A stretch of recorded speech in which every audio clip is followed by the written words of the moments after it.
Welcome back for another episode of Marketing XP, the podcast that is your cheat code to being a smarter and possibly savvier marketer. Is savvier a word? I know savvy. I like the word savvy. Didn't Jack Sparrow say savvy a lot? I love that word. I don't know why. Welcome to you savvy marketers, though. Thanks for joining here. I am your host, of course, Rachel Moore.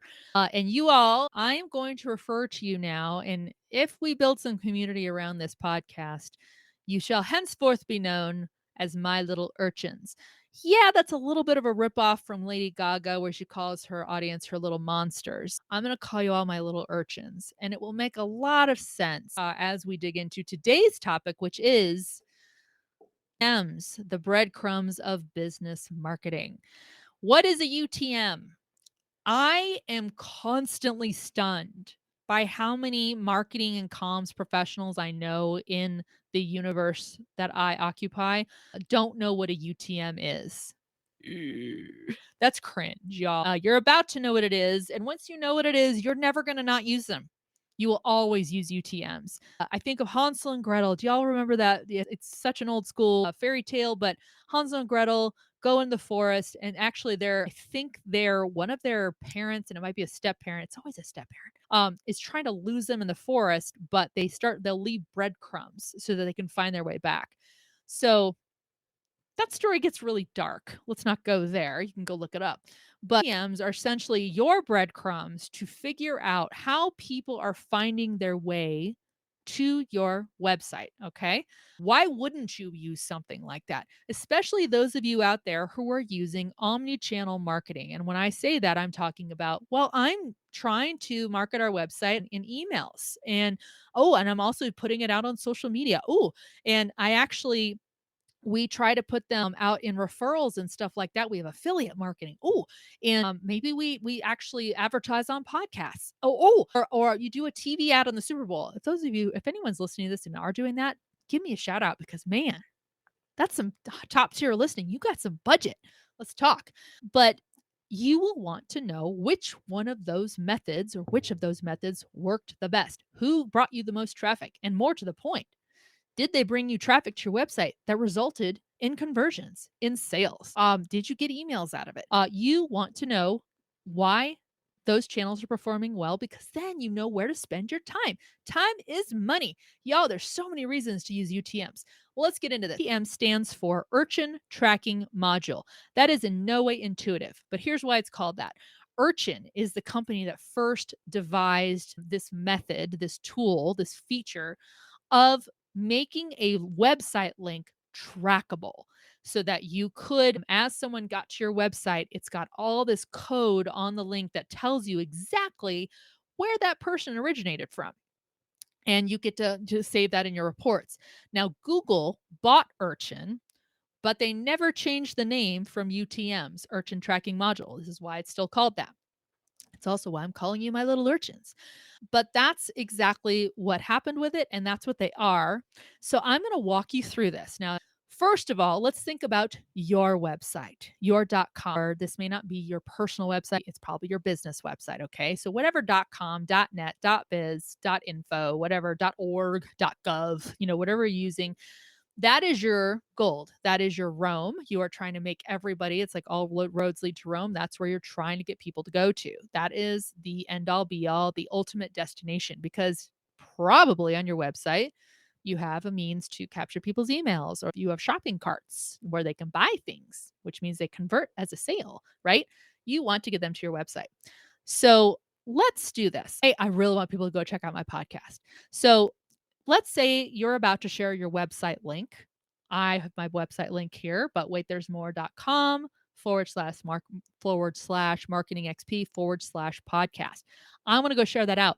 So I might be inclined, you might be inclined to grab the URL or the web address, the link of your website, and just go plop that right in a LinkedIn post or a tweet, or you're going to go drop it in an email. But wait, I don't want you to do that.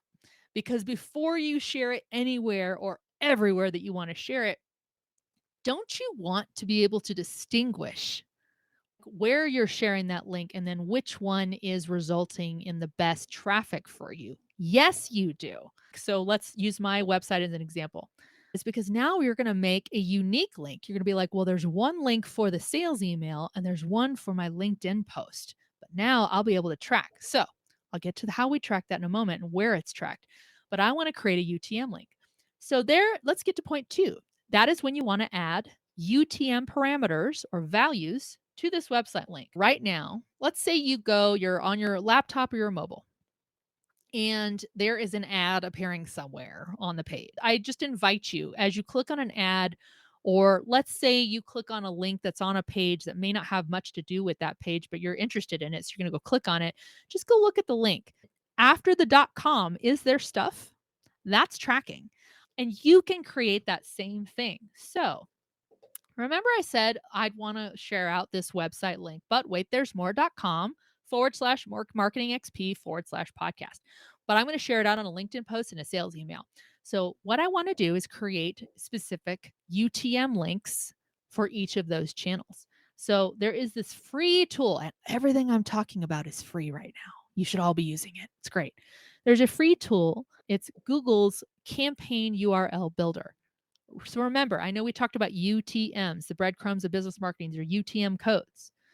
You're basically building a new URL, and it's super easy what happens here. So let's try this out, everybody. So page, I'm going to paste my URL in there. So that's a link that I could normally use without adding UTMs on it. But I do want to add more stuff. The things you absolutely want to fill in are source, medium, and name. Okay. So let's say I want to get more podcast listeners. Okay. I want to drive people to my podcast. Like, you know what I should do? Let me name it Marketing XP.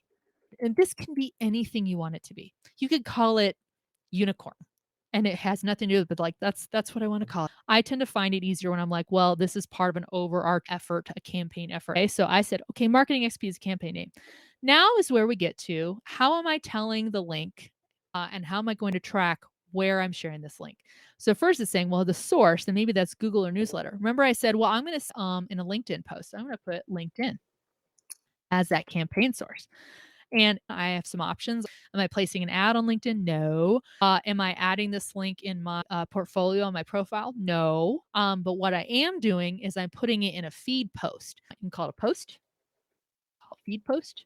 Maybe you're going to go share this somewhere else where it's like, hey, this is going to be in a story or something like that. But I'm going to say feed post. I know what that means. That's going to appear in the central feed. It's an organic post. So that's what I'm going to call it. I have filled in now the 3 required values. I said, well, this is part of my campaign Marketing XP. I'm going to share this particular link on LinkedIn and I'm going to share it in a post, which means I'm basically just going to go pop this link that I get into a new post. It's going to generate a preview. I'll have a little caption on it, maybe a hashtag or two, hashtag Marketing XP, and then I'm going to post it.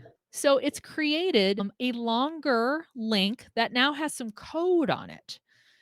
Now, here's why this is important because it's a link that's going to work, a campaign source, and it's calling it a UTM because that's what this is. It's a breadcrumb. UTM source equals LinkedIn because that's what I gave it. It says, and UTM medium, she's going to share it through a feed post, and then UTM campaign is Marketing XP. Too. Now, maybe, and this is going to drive to the next point I'm going to show you because all of this ends up somewhere. You're not just doing it where like, well, I'm telling it what to track, but where am I supposed to see this? Wait. Okay, so now I'm ready to copy this link and now I'll go put it on LinkedIn. Now, quickly on this too, whatever you do, if you start using terms in here, stay consistent. What you don't want to do is say email hyperlink all together and then another time you do email underscore hyperlink because where we're about to go, it's going to distinguish those things. So now I've got my links based on the scenario we just talked about. Okay, great. I went and used those links. Sales emails went out with my LinkedIn feed post went up, and maybe I did. I added this link in my show notes on my podcast. So what you want to do then, and marketers, if you don't have Google Analytics set up for your website, why? It's free. You should absolutely do it. You will get the gold mine of all the data you need about who's coming to your website, which pages are they visiting, how often are they visiting, where are people going as they move from page to page to page? Are you creating a user path? Are they coming from social? Are they coming from app? Where all roads lead to Rome, roads have traffic. Whether that road is a sales inbox, maybe that road is their LinkedIn feed and they found it. But that's how people are getting to me. Now, because I entered a source and medium. Do you remember on the UTMs? I said, well, I'm going to have my source be my podcast where this posts, and then I want the medium, it's going to be a link in the show notes. So, because I did create a UTM link for one of my links to my website, it's showing me, I'm like, yeah, somebody clicked on the link in your show notes, and that's how they got to your website. It worked. But I can also see, well, what else works? A Google organic. I've got a LinkedIn.com referral. Some of these are coming from Facebook and Instagram. Cool. Those are apparently working better than my show notes, but I'm not going to stop using the show notes. But that also might tell me, I'm like, maybe I need to rework my show notes. Maybe the link needs to be higher up, more prominent, worded differently. But this gives me information. So again, I now have breadcrumbs. That podcast show notes link is someone's breadcrumbs that they dropped along the way, and that's how I know they got to my website. This is going to be tracked in your Google Analytics.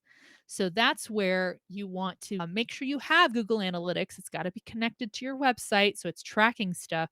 Y'all, you will geek out.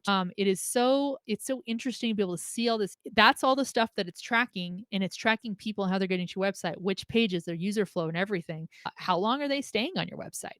Are some of these pages, are they visiting them and leaving after 5? Those are the 3 points about UTMs. Again, this is the urchin tracking model. You can use UTMs for short. A UTM link is essentially a link that's got all the coding in it that tells Google Analytics, and anyone with access to that Google Analytics for that website tells how people got there and what they did when they landed.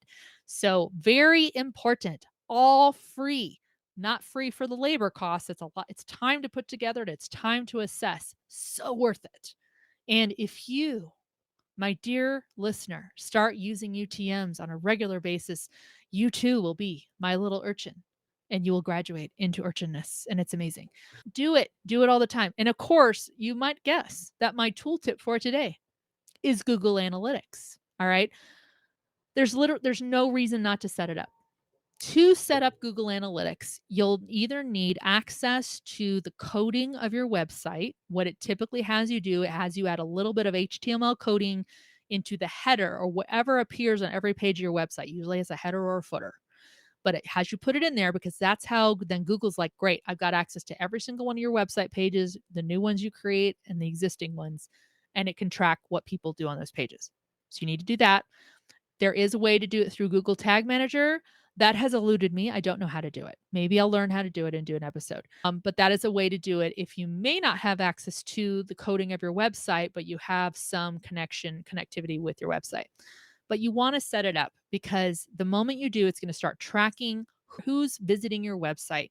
You can look at demographics, age groups, trees. What devices are they using? Are they using Apple more than Google? Android. Are they going to certain websites? Are you getting referral traffic from someone you don't know where it's like, oh my gosh, someone must have posted this on their blog or in their WhatsApp or Slack?